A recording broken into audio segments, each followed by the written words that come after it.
पिंजरा पिंजरा रे. तुम्हाला ठाव आहे शालिनी काकू, आम्ही आमच्या फळावर ना खूप मोठ्या प्रमाणात दिवाळी साजरी करायचो. म्हणजे म्या, मावशी, गुलाब गुलाब. आनंदे, अगं काय आहे? डोळ्यात पाणी. मी काय सांगते ऐक, तू तिथे जरी नसलीस तरी इथे आम्हा सगळ्यांबरोबर आहेस की नाही? आनंदे, वेडी आहेस का तू? अशी लांब जाऊन जाऊन किती लांब जाणार आहेस? इथे खालच्या आईत तर जाणार आहेस, म्हणजे दिवसा इकडं तर रात्री तिकडं. आणि एवढा जीव लावतेस बाबांवर, मग का रागवलीस त्यांच्यावर? का बोलत नाहीस त्यांच्याशी? नाही, म्या नाही बोलणार आहे गोरख काका आणि बाबांशी. बरं एक काम कर, मी तुला चहा देते, तो चहा आणि हा फराळ घेऊन जा त्यांच्याकडे. हे बघ, तू त्या वीरशी लग्न करून एकदा त्याच्या घरी गेलीस ना की मग तुम्हाला काय फिरायचं ते फिरा ना. त्यावेळी मी इकडे छान गाढ झोपलेला असेल, किंवा मग सुखानं कायमचा झोपायलाही मोकळा होईल. याला सिद्ध करायचं असताना तो मुभा वगैरेची वाट बघत बसत नाही, सावताच्या कृतीतून सावताला सिद्ध करतो. तेव्हा ज्या पोरीला तुम्ही या घरची सून करायची स्वप्न बघताय ना, इसरा इसरा आता काय झालं? अचानक गप्पा का झालात? काय रे, आता या वयात नवरा बायकोनी प्रेमाची भांडणं करणं बरं दिसत नाही. हा, ही तुमची प्रेमाची भांडणं. म्हणजे रागाने भांडलं तर काय करतील?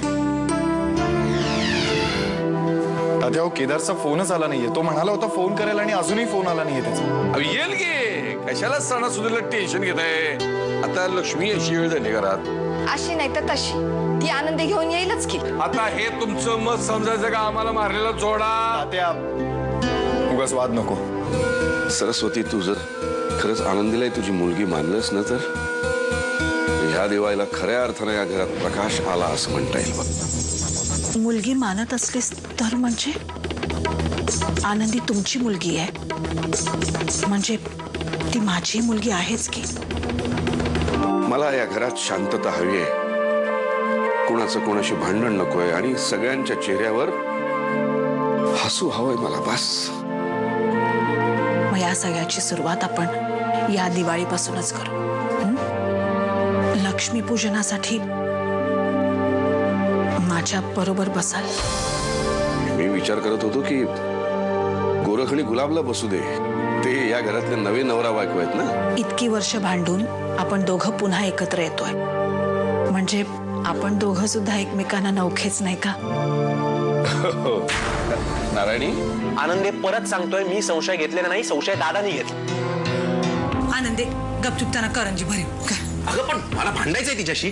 कशा बाई, मोठे हात ना तुम्ही, ग बसा आता. बरं ग करंजी. नाही नाही, मला भांडू दे. उद्या लग्न होऊन गेल्यावर बोलायला पण भेटणार नाही. का हो? इथं जर आदळ आपट झाली ना तर तिच्या घरची भांडी पडतील इतकंच अंतर आहे न बेटा. काय झालंय? कबूल आहे ग. वीरला भेटल्यानंतर हिला आपल्याला फोन करायचं तरी भान असतं का? मग भेटणार कधी? मम्मा, तुझ्याशिवाय माझा दुसरा कोणीही आधार नाहीये ग. आणि तू जसं वागायला लागलीस तर काय बोलतेस तू? तुला कळत कसं नाही नारायणी? वारा जसा वाहतो तशी आपल्याला पाठ फिरवावी लागते. आता आपल्याला त्यांच्या कला निघायला हवं. आजपर्यंत विरोध करून जे आपण मिळवू शकलो नाही ना, ते त्यांना सवय करून मिळवायचं आहे आपल्याला. मला तिचा खूप राग येतो. तुला फक्त तिचा राग येतो, मला तिचा आणि तिच्या आईचा सुद्धा राग येतो. लक्ष्मीपूजन नवरा बायकोनी एकत्र करायचं असतं ना?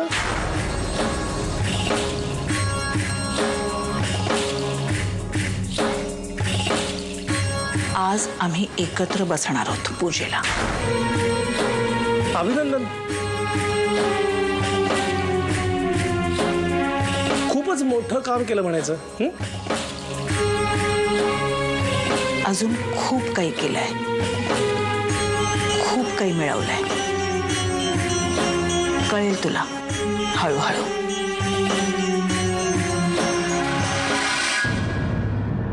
पिंजरा